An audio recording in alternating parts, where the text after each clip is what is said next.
It's a story. I don't care what you believe. I believe.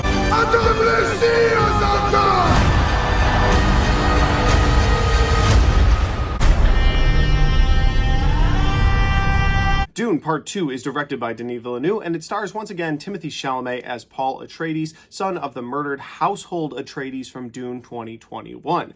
And just a quick sidebar about Dune 21, I watched that movie when it premiered on HBO Max, and I had an enjoyable enough time with it, but I didn't fall over myself, feel in love with the movie like so many other critics or so many other people. I just thought, okay, well, this was a decent enough movie, but I want to see where it's going to go. And I remember when Dune Part 1 came out, we didn't even know if we were getting a Part 2 yet. HBO hadn't greenlit Dune Part 2 yet. And so I was just kind of like, all right, well, I'm going to wait before I say whether or not I love this thing or not, because so many people said they loved it. And then I never rewatched it until just recently, this past week. I rewatched Dune Part 1, and I still had the same issues. I felt like the pacing was very slow, and they were setting up a lot, but I kind of came to the conclusion, okay, if Dune Part 2 is going to have the payoff for this very slow movie, then maybe this will work for me, and maybe I'll have a better appreciation for it. And after seeing Part 2, yeah, I would say that the payoff really is there, and so if you loved Part 1, you'll probably love Part 2. With all that said, let's get into Dune Part 2. As far as the synopsis goes, you do have Paul Atreides, who's going with his mother, played by Rebecca Ferguson,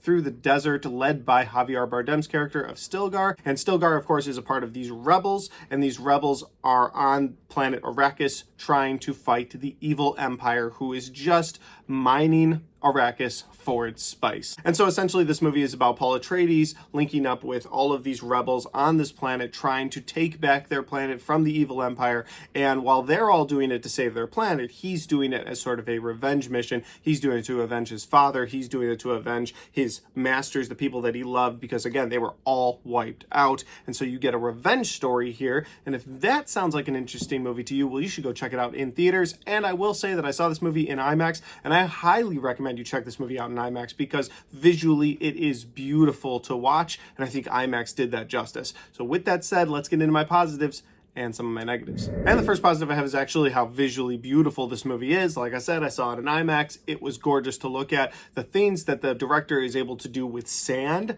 is crazy. Like how this movie looks gorgeous. This movie is worth watching on IMAX just for the little details. There's a moment where Paul Atreides is riding a big sandworm, and there's little dots of sand gathering on his goggles, and as he's riding through the scene, you see more and more start to show up, and I just think that it looks so visually pleasing, and they do such a good job with little details that help the viewing of this movie. Now, because this is the Part 2 payoff to Part 1, there are going to be some action scenes in this movie. I thought the war scenes in this movie were done really well, but I also thought the hand-to-hand smaller combat scenes were also done well. There's a scene between Timothée Chalamet and Austin Butler in this movie where they have a hand-to-hand knife combat, and it is done so well. It's not a spoiler because it was in the trailer, and it was like the only trailer that I saw for this movie. May thy knife chip and crack. Like, I saw that so many times, but again, so I was just kind of expecting it throughout the entire movie. When you finally do get that, it is a great hand-to-hand combat. So again, it's got great combat in this movie. It's got great war combat scenes in this movie.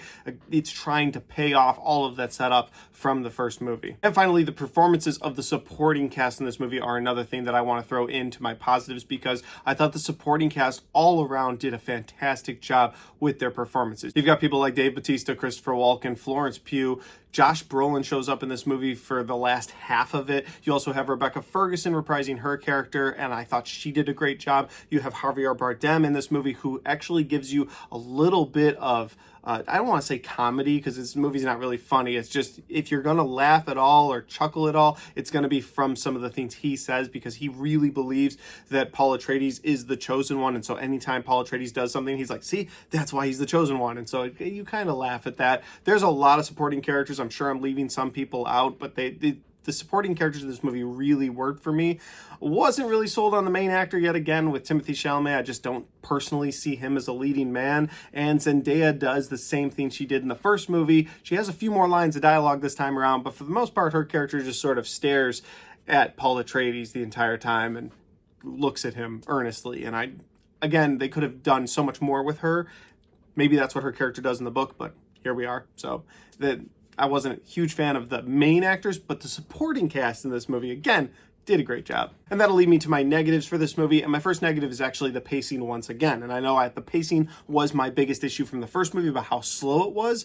This movie's opposite. It's that it was too fast. This movie felt like I didn't get to live or breathe with any of the characters at all. They would bring in these really interesting characters, or they'd bring back someone like Stellan Skarsgård and you'd see him for a brief second, then move on to the next character. Or they bring in Dave Bautista and you see him get kind of angry, but he'd have to go through this really quick transition of his character and his character being trusted, and then all of a sudden his character falling from grace. But it happened so fast you didn't really get to live in any of those moments. And I really feel like that about all of the supporting characters in this movie, because you do get a good amount of time with Timothée Chalamet, and by proxy you get some with Zendaya. But I would have liked to have lived in the world of some of these other characters, Florence Pugh, Christopher Walken, Josh Brolin. Like, I would have liked to live in their world a little longer, but for whatever reason HBO was like, we're doing 2, and you can have a really slow, drawn-out plot for the first one, and the second one, throw everything at the wall. We got to put it all in this story. So you get a 3-hour movie that somehow feels like there's not enough time for everything going on within that movie. Now, maybe that's just me nitpicking, and people are going to call me out for it and be like, well, you weren't satisfied with the pacing of the first one. Now you're not satisfied with the second one. I'm like, yeah, I get that. There has to be some sort of a healthy median in there. I don't feel like there is. It's just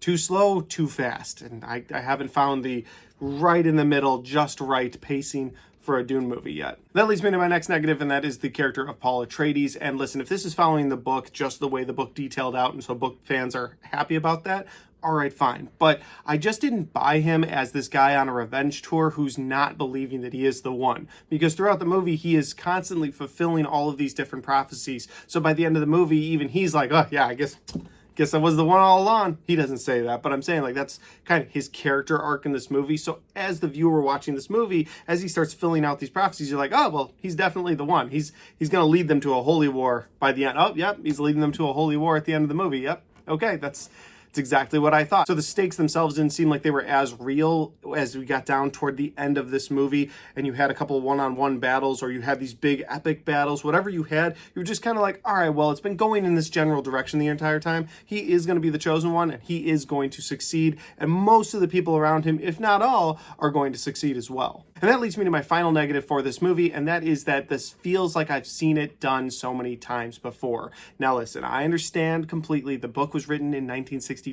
It predates most sci-fi that has this storyline with the one, and so those movies probably took inspiration from a Dune, like Star Wars or like Matrix, movies that as I was watching this, someone calling themselves the one, someone who's leading the rebels against, like, I get it, that those movies probably took inspiration from this book, but because we've seen those movies before, and I really enjoy The Matrix, and I really enjoy Star Wars, like, because I enjoy those storylines already, when I see this, it just kind of feels like copy and paste, and I get it, they were copy and pasting off of that, but I've seen those before, I've lived in those worlds before, I love those worlds, so when I get to this movie, I'm just kind of like, all right, well, I don't really love the world. I don't feel like I'm living in the world.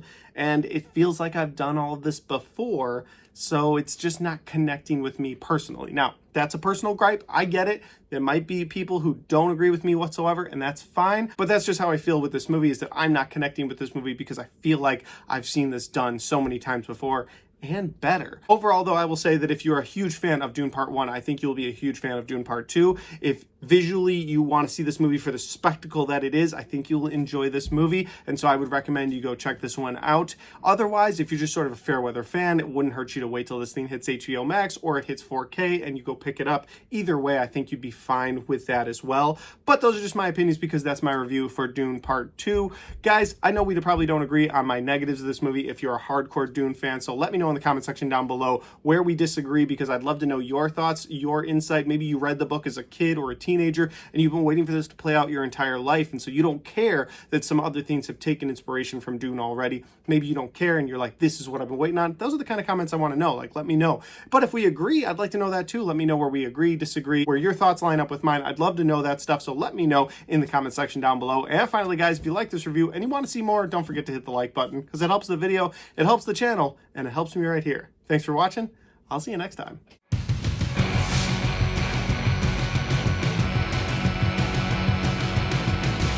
All right, guys, we got to the end of my Dune Part 2 review, and this was the first big blockbuster of 2024, and thankfully there's more big blockbusters to come, because this one, as much as I wanted to love it, I liked it. I didn't absolutely love it, and so I'm not gonna rush back out to the theater to go see it anytime soon. But with that said, though, guys, in the meantime, before we get to those other blockbusters, if you want to check out any of the other content on my channel, well, I've got all of my 2023 movie reviews right there, and all of my 2024 movie reviews right there.